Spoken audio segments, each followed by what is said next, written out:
Hello, नमस्कार, सलाम, सत श्री अकाल। स्वागत है आपका एक बार फिर से भारत एक मौज में। बस चेंज सिर्फ इतना है कि इस बार भारत एक मौज बाहर से हो रहा है, भारत के बाहर से। फिक्र मत करो, मैं भारत छोड़ के नहीं है क्योंकि मैं मिलियनेयर नहीं हूँ। मुझे अभी भी उस देश में स्ट्रगल करना है। बस कुछ दिन का ब्रेक लेके इधर को आया हूँ, लेकिन अब भारत में इतनी मौजें होती रहती हैं तो ब्रेक लेना टोटली इस प्रोग्राम से उचित नहीं है। तो मैंने सोचा यहीं से रिकॉर्ड कर देते हैं। जो नया शगुफा हिंदुस्तान में चल रहा है, आप सभी को पता चल ही गया होगा। यूजीसी की जो गाइडलाइंस हैं, जो कास्ट डिस्क्रिमिनेशन को लेके, उस पर बड़ा हो हल्ला हो रहा है।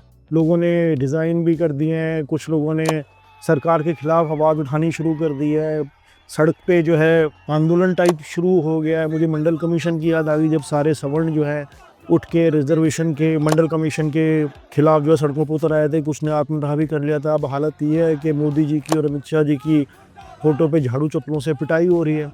ऐसा क्या हो गया कि सवर्णों को इतनी इनसिक्योरिटी हो गई कि उनको उस सरकार के खिलाफ, जो कि उनकी आंखों का तारा थी, जिसके लिए वो जीने मरने की बातें करते थे, इसके लिए कहते थे हमें स्कूल नहीं चाहिए, हॉस्पिटल नहीं चाहिए, हमें मंदिर चाहिए, उसके ही खिलाफ हो गए।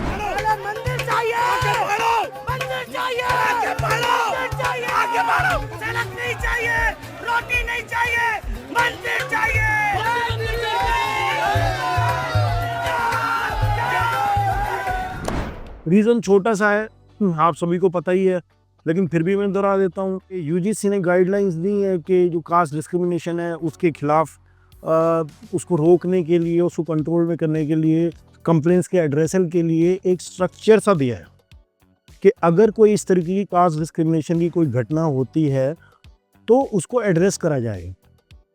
लेकिन एक छोटा सा इसमें जो चेंज है 2012 के गाइडलाइन से, वो ये है कि अगर कोई फॉल्स कंप्लेन कर रहा है तो उसके खिलाफ कोई कार्रवाई नहीं होगी।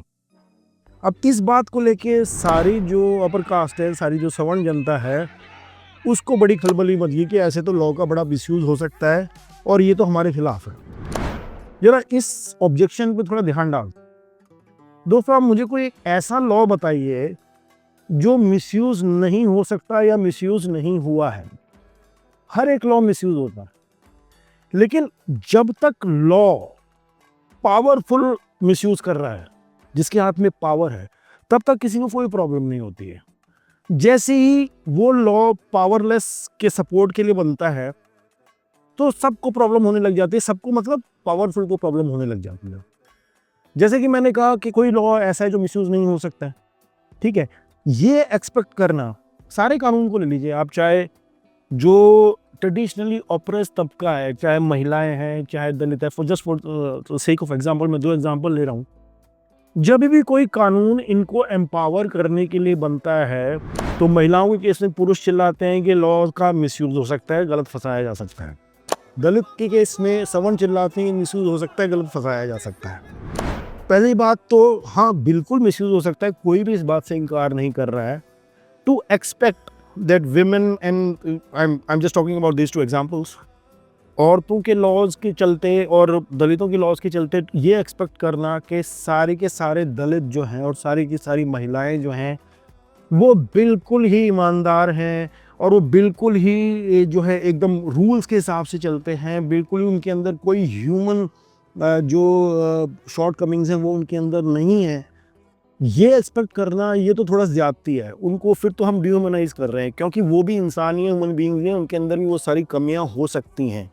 यहाँ मुद्दा ये नहीं है, यहाँ मुद्दा ये है कि जो सेंचुरीज ओल्ड ऑपरेशन है उसको कैसे टैकल करा जाए।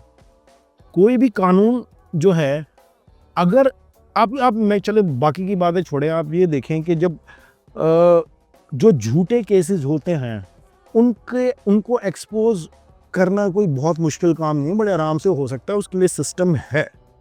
हाँ, ये बात अलग है कि हमारे जो जुडिशियल सिस्टम्स हैं उनके ऊपर एक्स्ट्रा बर्डन आएगा, बट अनफॉर्चुनेटली क्या करें, this is the reality of this country. इतनी पॉपुलेशन है और इतनी शताब्दियों का डिस्क्रिमिनेशन है।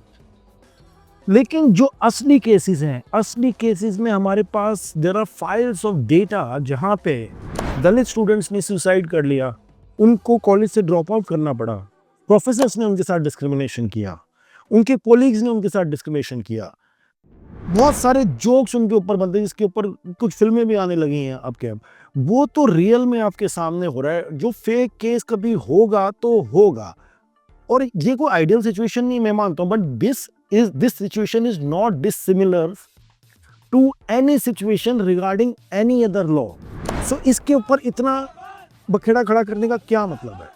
देखिए दोस्तों, अभी पोटा कोर्ट ने 2002 अक्षरधाम ब्लास्ट केस के लोगों को बिल्कुल ही निर्दोष पाके अब 2026 में उनको रिलीज किया है। तो क्या यहाँ पे लॉ मिसयूज नहीं हुआ? निर्दोष लोगों को इतने साल तक, 6 साल तक जेल में पकड़ा गया। कोर्ट ने ये बोला जिस वक्त ये ब्लास्ट हुए ये तो कंट्री में ही नहीं थे, तो इनके खिलाफ कोई सबूत नहीं है। सो डोंट यू थिंक कि यहाँ पे भी लॉ का मिसयूज हुआ है? और पहले भी मैं बोल चुका हूँ कि कितने सारे पीएचडी स्कॉलर्स जो हैं और पढ़े लिखे लोग, चाहे भीमा कोरेगांव का मूवमेंट रहा हो, चाहे ये दिल्ली यूनिवर्सिटी के स्टूडेंट्स रहे हो, चाहे जेएनयू के स्टूडेंट्स रहे हो, ये बिना किसी चार्जशीट के, बिना किसी मुकदमे की शुरुआत हुए 5-5, 6-6 साल से जेल में पड़े हुए हैं। तो क्या ये लॉ का मिसयूज नहीं हो रहा?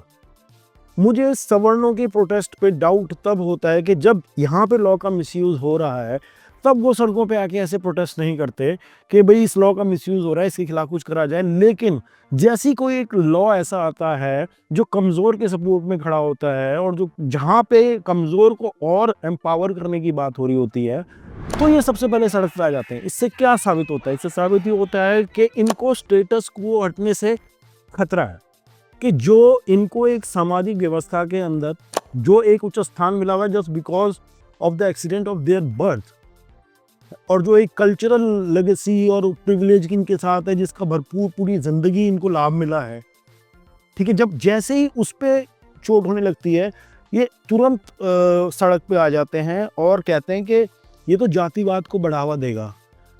भाई ये नौबत आई कहाँ से कि ऐसे कानून लाने पड़ रहे हैं? आपको मालूम है इस कानून के लिए सबसे पहले मुहिम शुरू करी थी रोहित वेमुला की मदर ने। रोहित वेमुला के साथ क्या हुआ था सब जानते हैं। रोहित वेमुला अपनी यूनिवर्सिटी के अंदर एक छोटा सा प्रोटेस्ट कर रहे थे, तो एबीवीपी ने उनके खिलाफ गलत कंप्लेंट कर दी। तो क्या वो मिसयूज नहीं किया उन्होंने? क्या उन्होंने गलत नहीं किया? तो हाउ इज इट ओके कि एक तबका लॉज का मतलब इम्प्यूनिटी के साथ मिसयूज कर रहा है, और दूसरा तबका जो है उसका विक्टिम बन रहा है, लेकिन जैसी उस चीज़ को एड्रेस करने की कोशिश करी जाने लगे, जो तबका ऑपरेस कर रहा है उसको प्रॉब्लम होने लग जाती है। दोस्तों, ये वही तबका है जो अब से कुछ दिन पहले तक ये राग अड़ापते नहीं थकते थे कि हिंदू राष्ट्र बनाना है और सारी जातिवाद को भूल जाओ, सारी जातियां एक हो जाओ, हिंदू राष्ट्र बनाना है। वो एक बाबा भंगेश्वर भी बोल रहा था कि हम गांव बना रहे हैं सिर्फ हिंदुओं का। निकल गई इनकी पोल, खुल गई हिंदू राष्ट्र की, क्योंकि ये हिंदू होने से पहले तो अब ये जाति पे आ गए। अब ये सवर्ण और जातियों के जो लोग हैं अपनी जातियों को फ्लॉन्ट कर रहे हैं। तो वो जो हिंदू राष्ट्र या हिंदू विलेज जो भी बना रहे हो उसमें ये जाति का झगड़ा तो फिर भी चलता रहेगा। तो फिर एक कहाँ से हो गए? दोस्तों, ये सोसाइटी में, जैसे कि मैं बार बार कहता रहा हूँ कि हर लॉ मिसयूज हो सकता है। मैं एक पुरुष हूँ, अगर महिला का कोई लॉ मेरे को फॉल्सली एक्यूज कर सकता है, तो एक चीज़ मेरे को ध्यान में रखनी पड़ेगी। अगर मैं true ally of the feminist movement हूँ, तो मुझे उसको झेलना पड़ेगा। मुझे ये एहसास के साथ झेलना पड़ेगा कि I am part of the oppressive community, I have used all the privileges that come along with that community for just merely belonging to that community। ठीक उसी तरीके से जो सवर्ण जाति के जो लोग हैं उनको भी ये कलेक्टिव जिम्मेदारी लेनी पड़ेगी कि भाई जो एक हिस्टोरिकल रॉन्ग है उसमें चाहे हम भागीदार ना सही, लेकिन उस रॉन्ग की वजह से जो प्रिविलेजेस हमको मिली हैं उससे हमें बेपनाह फायदा हुआ है। और एक तबका है जस्ट बिकॉज वो एक उनका बर्थ एक जगह पे हुआ है, उस वजह से उनके साथ कितना डिस्क्रिमिनेशन, कितनी ज्यादतियाँ, कितनी नाइंसाफियाँ हुई हैं। आपके आंदोलन का महत्व तब मानता मैं जब when every law when it is misuse, चाहे टेररिज्म का लॉ हो, चाहे कोई एक सिंपल बीएनएस की कोई भी चोरी चकारी की, लोग किसी पे चोरी का झूठा इल्ज़ाम लगा देते हैं, किसी पे अटेम्प्ट टू मर्डर का झूठा इल्ज़ाम लगा देते हैं। ये हो रहा है। आप वहाँ पे भी आके बोलो ना, सच बात तो ये है कि कोई भी कानून 100% फूल प्रूफ हो ही नहीं सकता। हर कानून को का एक बड़ा ऑब्जेक्टिव होता है, वो होता है जस्टिस, और वो तभी हो सकता है जब सब लोग उस कानून को उसके लक्ष्य तक पहुंचाने के लिए काम करें, और चाहे उसमें पर्सनल सेक्रीफाइस भी करना पड़े। मैं बिल्कुल मानता हूँ, डोंट गेट मी रॉन्ग, मैं बिल्कुल मानता हूँ कि जो गलत इल्ज़ाम लगा रहा है उसकी अकाउंटेबिलिटी होनी चाहिए। लेकिन जो बेसिक एक बात है कि पहले कास्ट डिस्क्रिमिनेशन खत्म होना चाहिए, पहले वहाँ पहुँचें और उसके बाद अकाउंटेबिलिटी गलत इल्ज़ाम लगाने की फिक्स करें। वैसे भी इतना मुश्किल नहीं है, जैसे कि मैंने पहले कहा, अगर किसी ने गलत इल्ज़ाम लगाया है तो उसको पकड़ना, एक्सपोज़ करना बहुत ही आसान है। और ये एक्सपेक्ट करना कि जो दलित कम्युनिटी है, जो एससी, एसटी, ओबीसी कम्युनिटी है, उसमें सारे के सारे लोग जो है दूध के धुले हुए हैं और सबके सब उनमें कोई ऐब नहीं है, किसी में झूठ का कोई पॉसिबिलिटी नहीं है, कोई बेईमानी की कोई पॉसिबिलिटी नहीं है। ये तो उनको ह्यूमनाइज़ करने वाली बात है, बिकॉज़ वो भी मेरी और आपकी तरह इंसान ही है। और दोस्तों, इस कंट्री में जहाँ की गवर्नमेंट पिछले 11 साल से, और शायद उससे पहले भी बहुत कुछ होता रहा है, पिछले 11 साल से तो खास तौर पे, 11-12 साल से तो खास तौर पे डेमोक्रेसी का मिसयूज हो रहा है यार। उस पे भी प्रोटेस्ट करो ना। जब आप उस पे भी प्रोटेस्ट करोगे, प्रोटेस्ट हर नाइंसाफी के खिलाफ करोगे, तो आपके इस प्रोटेस्ट में भी वैल्यू होगी। अदरवाइज ये सिर्फ वही माना जा रहा है कि प्रिविलेज और पावरफुल की पावर को चैलेंज किया जा रहा है, या उसमें चैलेंज करने का कोई थोड़ा सा भी स्कोप है, और प्रिविलेज और पावरफुल को डर लगने लग गया। Please give it time. और इनजस्टिस के खिलाफ खड़ा होना एक एकमात्र इम्पॉर्टेंट स्टेप है अपनी सोसाइटी को जस्टिस दिलवाने में। और अगर आप ये सोच रहे हैं कि मेरी जाति, ये जाति, वो जाति, फलाना जाति, तो collectively as a society we will never get rid of casteism. Casteism से आपको छुटकारा पाना है अपनी सोसाइटी में, नहीं पाना है तो फिर तो आप कुछ भी ढकोसले करते रहो। लेकिन अगर कास्टिज्म से आपको वास्तव में छुटकारा पाना है अपनी सोसाइटी से, तो ये वक्त सड़क पे आके इस कानून के या इस गाइडलाइन के खिलाफ शोर मचाने का नहीं है। ये वक्त है इस डिस्कोर्स में पार्टिसिपेट करने का, to make it more powerful and more adequate and more efficient. और कोशिश यही करी जानी चाहिए कि हर लॉ का मिसयूज कम से कम होता रहे, उसके लिए सिस्टम्स हैं इन प्लेस। अगर आप कोशिश कर, किसी ने गलत इल्ज़ाम लगा दिया तो आप साबित कर दें कि भाई गलत है। अब आप चाहेंगे उसको सज़ा भी मिले उस गलत इल्ज़ाम लगाने को, वो भी होगा। Let the guidelines evolve, let the society come to a point where we can say कि हाँ, इन गाइडलाइंस की वजह से जो institutionalised discrimination of people like Rohit Vemula हो रहा है, वो कम हुआ है। वहां तक तो पहुंचे ना पहले, तब उसके बाद आपकी शिकायत जायज है। तब तक इंतजार कर लें और देखते रहिए भारत एक।